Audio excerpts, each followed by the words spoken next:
আউযুবিল্লাহি মিনাশ শাইতানির রাজিম বিসমিল্লাহির রহমানির রহিম ইয়া আল্লাহ ইয়া মুহাম্মদ গাউসুল আজম বৈরাবাড়ি কামেনী মাজার শরীফ হযরত মাওলানা শাহ সুফি সৈয়দ তাজউদ্দিন হুসাইনি কুদ্দুসাস সিরুল আজিজ সাহেবের বর্তমান গদিনিশীন খাদেম সৈয়দ আব্দুর রহমান বৈরাবাড়ি। এই মাজার থেকে আমি আপনাদের সবাইকে শুভেচ্ছা জানাচ্ছি। মাজারের পরিধিটা বর্তমানে এই গাছটি ওনাদের আমলেরই।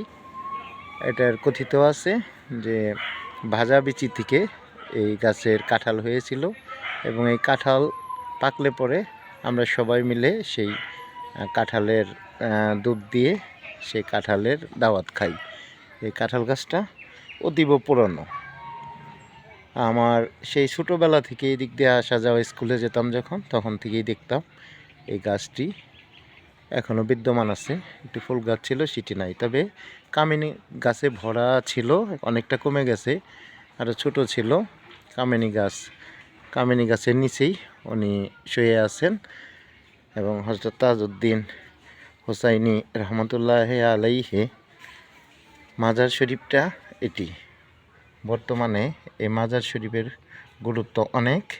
বৈরাবর এলাকায় যারা মুরিদান আশিকান ভক্তবৃন্দ আছেন বা পীর সাহেবরা আছেন, তারা এই মাজারকে কেন্দ্র করেই তাদের উরস পরিচালনা করে থাকেন এবং এখান থেকে ফায়েজ বরকত রহমত পেয়ে থাকেন।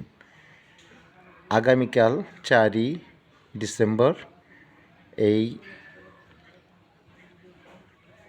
তাজউদ্দিন আহমদ হোসাইনির কুদ্দুসাস সিরুল আজিজ সাহেবের উরস মুবারক অনুষ্ঠিত হবে।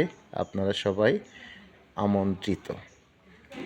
এই মাজারে সেজদা দেওয়া নিষেধ, শুধু আপনারা জিয়ারত করতে পারবেন।